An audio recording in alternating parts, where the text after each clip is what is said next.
वालेकुम। हमारा आज का लेक्चर ल्यूमिनेसेंस स्पेक्ट्रोस्कोपी के हवाले से दूसरा लेक्चर है, जिसमें हम जबलॉन्स्की डायग्राम और टाइप ऑफ ल्यूमिनेसेंस के बारे में पढ़ेंगे। सबसे पहले जबलॉन्स्की डायग्राम समझने से पहले एक कॉन्सेप्ट जो है क्लियर करना बहुत ज़रूरी है कि what is multiplicity off spin. Spin multiplicity से क्या मुराद है? इसका फार्मूला है निकालने का 2s+1। 2s+1। अब इसके अंदर s की वैल्यू अगर निकालनी हो तो ये दो इलेक्ट्रॉन देखें ग्राउंड स्टेट में ऑपोजिट स्पिन के साथ एक ऑर्बिटल में पड़े हैं। अगर एक्साइट हो इलेक्ट्रॉन तो दो पॉसिबिलिटीज़ है। एक पॉसिबिलिटी है कि इलेक्ट्रॉन एक्साइट होकर ऊपर वाली स्टेट में जब गया तो उसने अपनी स्पिन पहले जैसी रखी और ये दोनों इलेक्ट्रॉन ऑपोजिट स्पिन में रहे।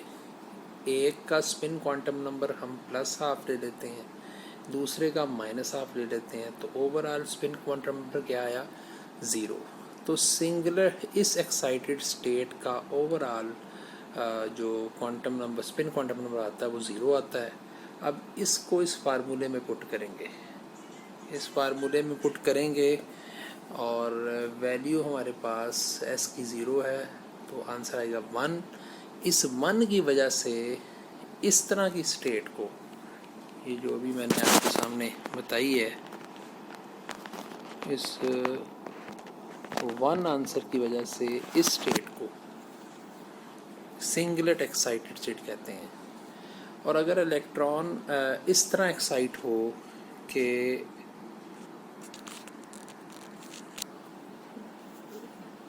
एक्साइटेड इलेक्ट्रॉन अपनी एक्साइटेड स्टेट में जाकर अपनी स्पिन चेंज कर ले और अब दोनों इलेक्ट्रॉन सेम स्पिन में पाए जाएं, तो दोनों का स्पिन क्वांटम नंबर हम +½ लेंगे और ओवरऑल स्पिन क्वांटम नंबर हो जाएगा 1। अब इस s की वैल्यू हम इस फार्मूले में पुट कर जब आंसर निकालते हैं तो 2 × 1 + 1 = 3।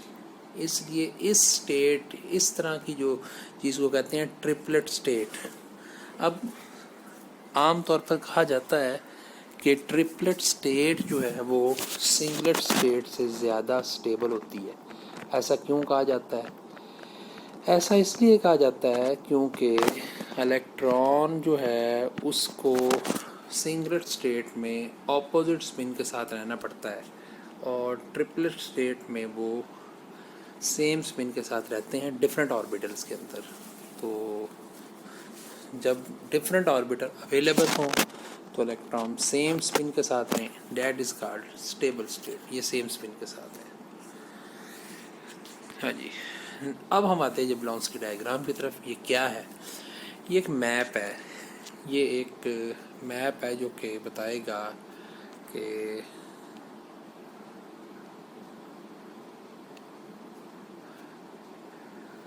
एक्साइटेड स्टेट मॉलिक्यूल का लाइफ टाइम वो क्या है। मतलब जब कोई मॉलिक्यूल एक्साइट होता है तो उसको अपनी एक्साइटेड स्टेट से दोबारा ग्राउंड स्टेट में उसका जो इलेक्ट्रॉन है वो कितने टाइम में वापस आएगा और किस किस तरह वापस आएगा। तो जबलॉन्स्की डायग्राम की दूसरी अहम बात, इसमें जो स्टेट्स वर्टिकली अरेंज की जाती है, मतलब यूँ ऐसे वर्टिकली अरेंज होती हैं, उसमें कुछ हम यूँ कह सकते हैं, एक ग्राउंड स्टेट और एक एक्साइटेड स्टेट। ग्राउंड स्टेट और एक्साइटेड स्टेट के साथ छोटी छोटी स्टेट साथ जो होती हैं उनसे कहते हैं वाइब्रेशनल लेवल। ठीक है, इसी तरह इसको हम ग्राउंड स्टेट GS कह देते हैं, इसको एक्साइटेड स्टेट ES कह लेते हैं। ठीक है जी। अब तीसरे नंबर पर जो अहम बात इसमें लिखी है वो है जो स्पिन मल्टीप्लिसिटी, उसको हॉरिजेंटली शो किया जाता है। The states are arrange vertically, और दूसरी बात क्या है, and horizontally by spin multiplicity. इसका मतलब है कि अगर आप दो स्टेट लेते हैं, इसको आप कहते हैं singlet 1 zero, singlet zero ground state, इसको S1। तो यहाँ पर आप इसके हॉरिजेंटली इधर आप ट्रिपलेट स्टेट लेंगे। तो स्पिन मल्टीप्लिसिटी वाइज जो स्टेट्स हैं वो लगा लें हॉरिजेंटली, और जो होते हैं एनर्जी वाइज ये वर्टिकली, मतलब एक के बाद दूसरी फिर तीसरी, इस तरह ही। तो उसके बाद electronic states vibrational ground state are denoted by thick solid line. इसके अंदर जो इलेक्ट्रॉनिक स्टेट्स होती हैं उसको थिक सॉलिड लाइन, जैसे एक ये स्टेट है, एक ये स्टेट है, उसको थिक सॉलिड लाइन से शो करते हैं, और वाइब्रेशनल को थिन से। मतलब अगर ये थिक है तो लगा लें ये उसके साथ छोटी छोटी थिन लाइनें लगाई जाती हैं, ये वाइब्रेशन लेवल्स हैं।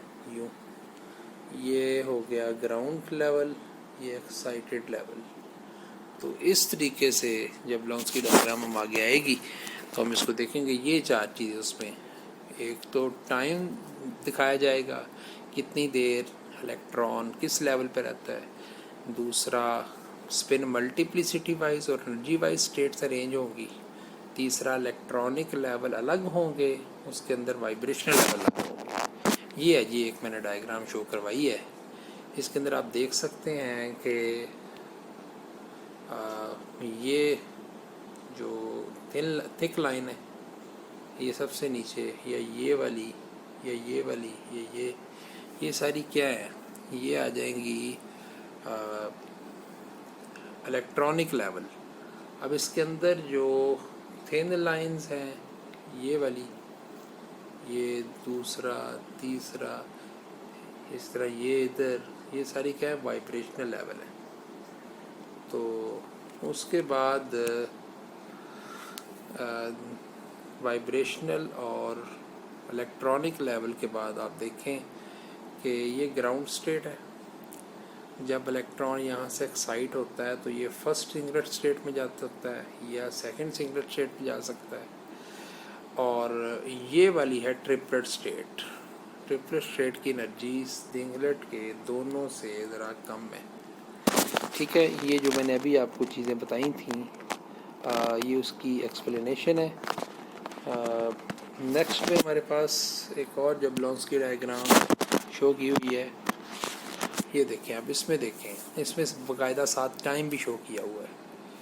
ये जो ग्रीन वाली लाइन शो कर रही है कि इलेक्ट्रॉन जो है एक्साइट हो रहा है। एक्साइट कैसे हो रहा है इलेक्ट्रॉन? एनर्जी एब्जॉर्व करके। एब्जॉर्व का टाइम क्या है? 10⁻⁻15 सेकेंड। उसके बाद दूसरी जो चीज़ है, जब इलेक्ट्रॉन इधर पहुंच जाता है, फर्स्ट या सेकंड एक्साइटेड स्टेट में पहुंचता है, देखिए फर्स्ट में और सेकंड में पहुंचा हुआ है, तो ये जाके करता क्या है? तो ये जाकर इलेक्ट्रॉन जो है वो,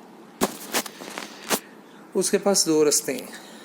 अगर वो वाइब्रेशन लेवल में ऊपर पहुंच गया है तो वो सेकंड से फर्स्ट लेवल तक या फर्स्ट के अंदर ही ऊपर से नीचे तक वाइब्रेशनल रिलैक्सेशन से नीचे आए। इसे कहते हैं इंटर कन्वर्जन। इसको इंटर कन्वर्जन कहते हैं। यानी इलेक्ट्रॉन एक इलेक्ट्रॉनिक लेवल में ही ऊपर से नीचे आ रहा है वाइब्रेशन। इसका टाइम होता है 10⁻⁻14 से 10⁻11 सेकेंड।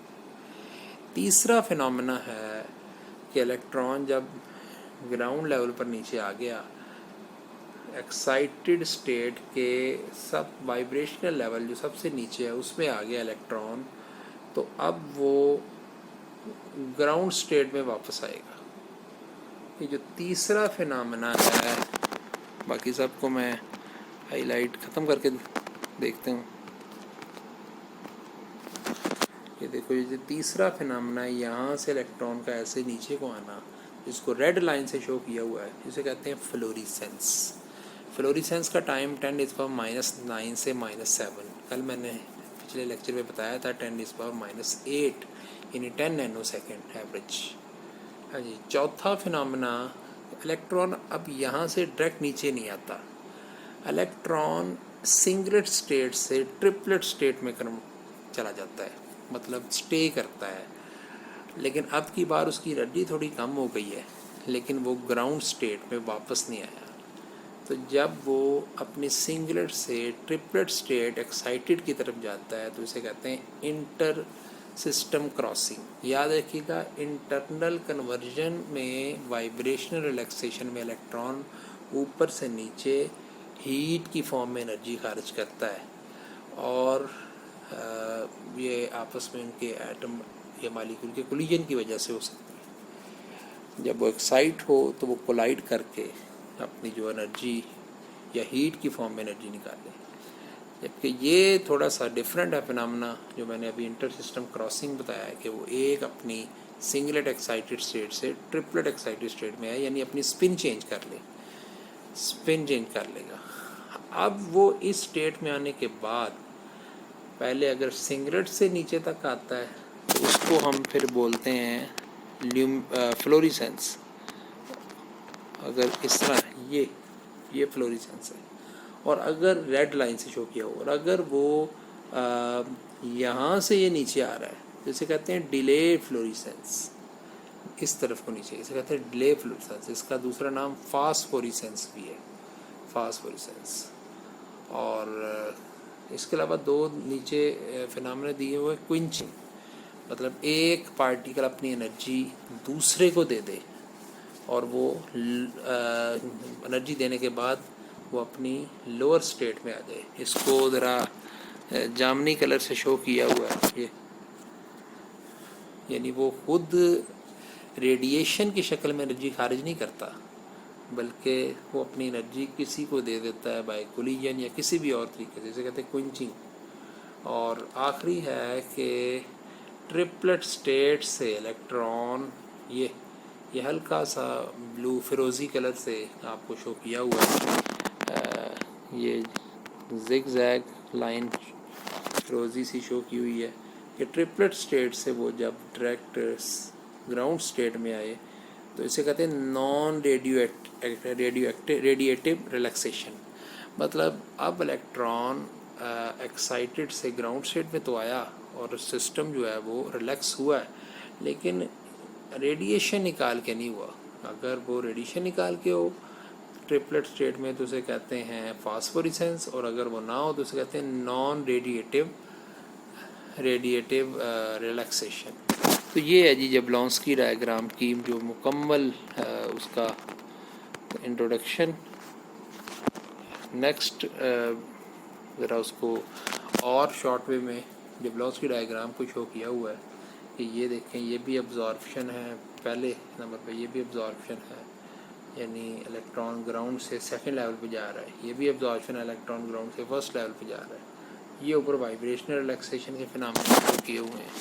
और एक एक्साइटेड स्टेट से दूसरी हायर एक्साइटेड स्टेट से लोअर में आ रहा है तो उसको नाम देते हैं इंटर का जो क्रॉसिंग।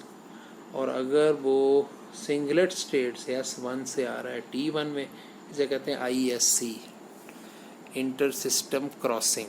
और अगर वो अब ट्रिपलेट स्टेट से नीचे आ रहा है एटिका फास्फोरिसेंस। तो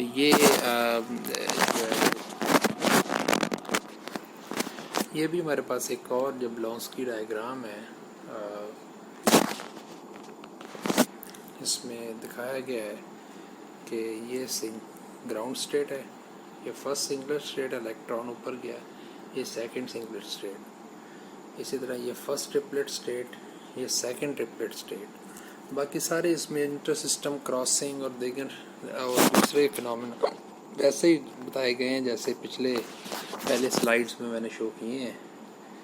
तो ये इसी को भी आप देख सकते हैं, जबलॉन्स्की डायग्राम है ये उनका कुछ टाइम है जो आपको उन्हें अच्छे तरीके से देखना है। पहला टाइम है जी अब्जॉर्प्शन के लिए 10⁻⁵ सेकेंड, और ये रेडिएटिव प्रोसेस है, यानी रेडिएशन अब्जॉर्ब करने के बाद इलेक्ट्रॉन ऊपर जाता है। सेकेंड है जी इंटरनल कन्वर्जन, इसका टाइम ये है। ये जो है वो प्रोसेस नहीं है रेडिएटिव, ये लिखा हुआ है नो। तो तीसरे नंबर वाइब्रेशन रिलैक्सेशन का टाइम, इसमें भी रेडिएशन नहीं निकलती बल्कि हीट की शक्ल में जो है वो सिस्टम अपनी एनर्जी निकाल देता है। चौथा फ्लोरेसेंस है, इसमें लाइट रेडिएशन निकलती है। इस इंटर सिस्टम क्रॉसिंग का फिनोमेना पीछे मैंने एक्सप्लेन किया था। एक सिंगलेट स्टेट जो कि एक्साइटेड हो उससे ट्रिपलेट एक्साइटेड में जाने को कहते हैं इंटर सिस्टम क्रॉसिंग।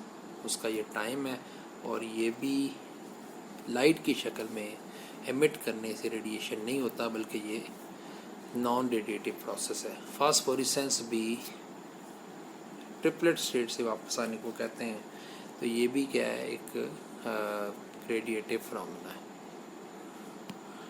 नेक्स्ट है हमारे पास, ये भी एक पीछे जबलॉन्स्की डायग्राम की एक स्लाइड चली है। हाँ जी, फास्फोरेसेंस को डिले फ्लोरेसेंस क्यों कहते हैं? क्योंकि फास्फोरेसेंस में क्या होता है, जब आप एनर्जी का सोर्स हटा देते हैं तो अगर बॉडी फौरी तौर पर लाइट या रेडिएशन एमिट करना बंद कर दे, उसे कहते हैं फ्लोरेसेंस। और अगर एनर्जी का सोर्स हटाने से बॉडी जो है वो देना बंद नहीं करता, लाइट एमिशन बंद नहीं करता, तो उसे कहते हैं फास्फोरेसेंस। थोड़ी देर के लिए बॉडी रेडिएशन निकालता रहता है, तो चूँकि उसका टाइम थोड़ा ज़्यादा है, यानी एक्साइटेड इलेक्ट्रॉन का ग्राउंड स्टेट में इलेक्ट्रॉन आने का जो टाइम ज़्यादा है, इस वजह से उसको कहते हैं डिलेड फ्लोरेसेंस। तो ये है। हाँ जी, अब इनमें डिफरेंस, ये बड़ी इंपॉर्टेंट चीज़ है फ्लोरेसेंस फास्फोरेसेंस में डिफरेंस। एक तो इनकी डेफिनेशन का डिफरेंस है। तो emission of light by a substance that has absorb light और अदर इलेक्ट्रोमैग्नेटिक रेडिएशन, किसी भी फॉर्म में एनर्जी लेकर अगर वो लाइट की फॉर्म में एनर्जी को एमिट करेगी बॉडी, दैट इज़ फ्लोरेसेंस। फास्फोरेसेंस क्या है? Without consumption of perceptible heat, जब कोई बॉडी से हीट जो है वो उसको देना हम बंद भी कर दें फिर भी कोई चीज़ लाइट एमिट कर रही हो तो उसे कहते हैं फास्फोरेसेंस। जबकि फ्लोरेसेंस में ऐसा नहीं होता। फ्लोरेसेंस में जो ही आपने हीट देना बंद किया, हीट या लाइट, हीट कहता हूँ मैं, लाइट रेडिएशन देनी बंद की, तो बॉडी ने जो रेडिएशन है एमिट करनी बंद कर दी। यानी टाइम आप इसका देखें। मैकेनिज्म फ्लोरेसेंस कैसे होती है? Takes place when excited energy is release and molecule comes back to ground state from the singlet excited, यानी सिंगलेट एक्साइटेड स्टेट से बॉडी वापस आए तो उसे कहते हैं फ्लोरेसेंस। और ट्रिपलेट एक्साइटेड स्टेट वापस आए उसे कहते हैं फास्फोरेसेंस। तो ये एक मेटास्टेबल स्टेट होती है। मेटास्टेबल स्टेट से मुराद होता है जब कोई बॉडी अपनी एक्साइटेड स्टेट में आ जाए तो एक्साइटेड स्टेट से थोड़ी सी कम एनर्जी वाली स्टेट को हम कहते हैं मेटास्टेबल स्टेट। जब जैसे आप में से कोई जब गुस्से में आता है, एकदम उसका गुस्सा पारा बहुत हाई हो जाता है, तो वो एकदम लो नहीं होता बल्कि ख़ास लेवल पे जाके, यानी जब बहुत ज़्यादा गुस्से में हो तो बंदा कोई चीज़ उठा के किसी को मारने को दौड़ता है, और जब वो अपना गुस्सा थोड़ा सा कम करता है तब वो उसको बोलता है, मुंह ज़ुबान से जो है वो कुछ बुरा भला कहता है, तो वो उसकी मेटास्टेबल स्टेट होती है। जो पिछली जो हाईएस्ट जो गुस्से में था, पीक पे था, उस स्टेट से थोड़ा कम गुस्से वाली स्टेट है, कम एक्साइटेड स्टेट है। तो ये बहरहाल एक एग्ज़ाम्पल मैंने बताई है। अच्छा, एनर्जी रिलीज्ड में फ्लोरेसेंस की एनर्जी हाई है, क्योंकि फ्लोरेसेंस में जो सिंगलेट स्टेट होती है उसकी एनर्जी ज़्यादा होती है, उसका वापस इलेक्ट्रॉन का नीचे वाली स्टेट में आना तो एनर्जी ज़्यादा हाई है। फास्फोरेसेंस की एनर्जी जो है वो लो है। अब दोनों का रिलेशनशिप क्या है? तो फ्लोरेसेंस में चांस होते हैं absorb amount of energy is release back, जबकि फास्फोरेसेंस में जो एनर्जी रिलीज़ करता है वो बहुत लोअर होती है अब्जॉर्ब से, जबकि फ्लोरेसेंस में थोड़ा ही फ़र्क होता है अब्जॉर्ब का और रिलीज़ का। यानी तो ये कुछ डिफरेंस हैं। अब आते हैं टाइप्स ऑफ ल्यूमिनेसेंस की तरफ। ये बड़ी दिलचस्प 2-3-4 चीज़ें हैं, हम इनको देख ले ज़रा। इसमें सबसे पहले है केमिल्यूमिनेसेंस। केमिल्यूमिनेसेंस में क्या आएगा?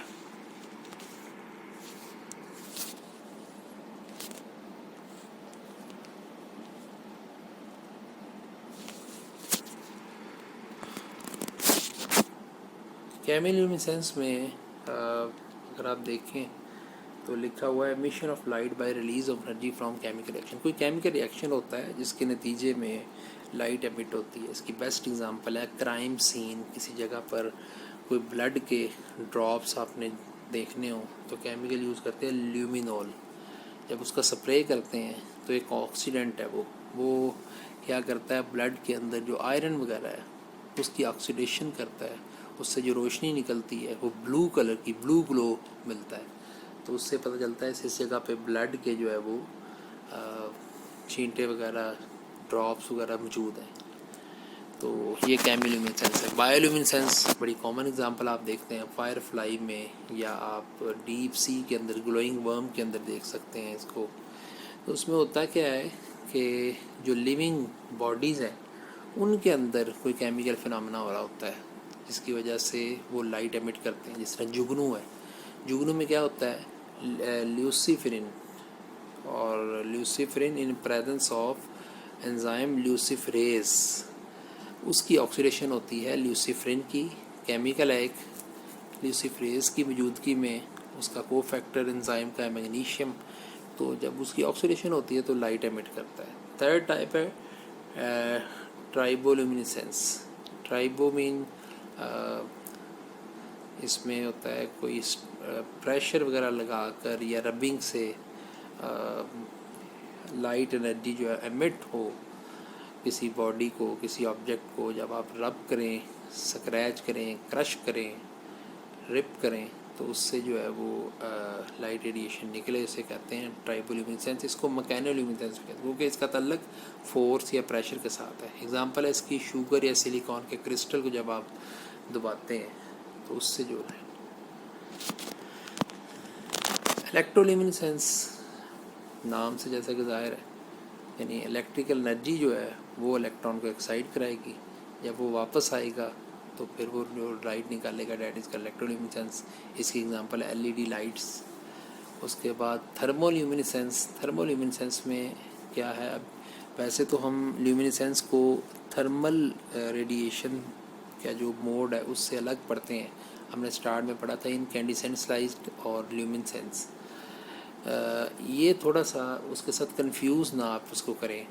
थर्मोल्यूमिनेसेंस है कि पहले आपने किसी भी चीज़ को, किसी ऑब्जेक्ट को आपने अल्फ़ा, बीटा, गैमा, यूवी या एक्स रेज के साथ इरेडिएट कर दिया है। अब उस इरेडिएशन ने इलेक्ट्रॉन को एक्साइट कर दिया है मालिक्यूल या एटम के अंदर। जब आप इसको हीट करेंगे ना तो हीट जस्ट फैसिलिटेट करेगी रेडिएशन के निकलने को। मतलब पहले आपने alpha, beta, gamma, UV, X rays की फॉर्म में एनर्जी दे दी है, अब आपने हीट देनी है तो फिर वो जो ऑब्जेक्ट है वो रिलीज़ ऑफ एनर्जी करेगा in the form of radiation. तो लाइट का काम सिर्फ ट्रिगर करना है, ना कि लाइट का काम इलेक्ट्रॉन को एक्साइट करना है। रेडियोल्यूमिनेसेंस। रेडियोल्यूमिनेसेंस के अंदर क्या होता है, हम रेडिएशन देते हैं, बम्बार्डमेंट करते हैं, ionizing radiation, beta particle, X rays या गैमा रेज की। तो जिसकी वजह से जो है वो जो ऐसे ऑब्जेक्ट है वो रेडिएशन निकालते हैं। इसकी एग्जांपल है रेडियोल्यूमिनेसेंट पेंट्स यूज्ड ऑन वॉचेस। तो उस पर जब हम बम्बार्डमेंट वगैरह करते हैं तो फिर वो लाइट वगैरह एमिट करते हैं। तो नेक्स्ट जो है हमारे पास कैथोडोल्यूमिनेसेंस। ये कैथोड रे ट्यूब जो है, मतलब टीवी वगैरह जो पुराने इस्तेमाल होते थे उसमें क्या था, कैथोड रेज आकर स्क्रीन के साथ टकराती थी। तो वहाँ पर जो स्क्रीन का मटेरियल है वो फिर चमक पैदा करता था, उससे तस्वीर वगैरह नज़र आती थी। तो computer screens and scanning electron microscope इसकी एग्जांपल, इलेक्ट्रॉन गन, ये सारी इसकी एग्जांपल्स हैं। तो इसमें जो एनर्जी का सोर्स है इलेक्ट्रॉन को एक्साइट करने का वो electron beam excitation, electron beam के ज़रिए एक्साइटेशन होती है। नेक्स्ट है सोलोल्यूमिनेसेंस। इसमें अल्ट्रासोनिक वेव्स लोअर लेवल से आए। मेन जो मैं बात बता रहा हूँ कि ल्यूमिनेसेंस तभी होगी ना जब इलेक्ट्रॉन लोअर से एक्साइटेड लेवल पे जाएगा, ग्राउंड से एक्साइटेड स्टेट में जाएगा, फिर जो है वो रिलैक्सेशन के बाद फिर वो नीचे आएगा। ये ल्यूमिनेसेंस तब भी होगी। अब असल जो जितनी टाइप्स बन रही हैं वो इसके लोअर से हायर पे जाने की, हायर लेवल पे जाने के लिए, एक्साइटेशन करवाने के लिए जो हमें सोर्स ऑफ एनर्जी चाहिए उसकी बेस पे बन रही हैं। तो सोलोल्यूमिनेसेंस में अल्ट्रासोनिक वेव्स जो हैं वो करती हैं। ये एक समुद्री केकड़े की एग्जांपल है जो बड़ी तेज़ी से अपने जो है वो बॉडी ऑर्गन को वो हरकत देता है, उस वजह से जो है लाइट प्रोड्यूस होती है, तो वो अल्ट्रासोनिक समझे। फोटोल्यूमिनेसेंस की लास्ट टाइप है, इसमें एक्साइटेशन का ज़रिया लाइट होता है। तो जब लाइट अब्जॉर्व करके लाइट ही वापस एमिट करनी है, तो इस लाइट एमिट करने की बेस पर आया कि वो लाइट एमिट एक्साइटेड लेवल से लोअर लेवल पर इलेक्ट्रॉन आने में जितना टाइम लगता है, उस टाइम की बेस पर फिर आगे फर्दर दो टाइप्स जो हम पहले पढ़ चुके हैं, फ्लोरेसेंस एंड फास्फोरेसेंस। तो ये है हमारा आज का लेक्चर, जो कि जबलॉन्स्की डायग्राम और टाइप्स ऑफ ल्यूमिनेसेंस पे मुश्तमिल हो। शुक्रिया।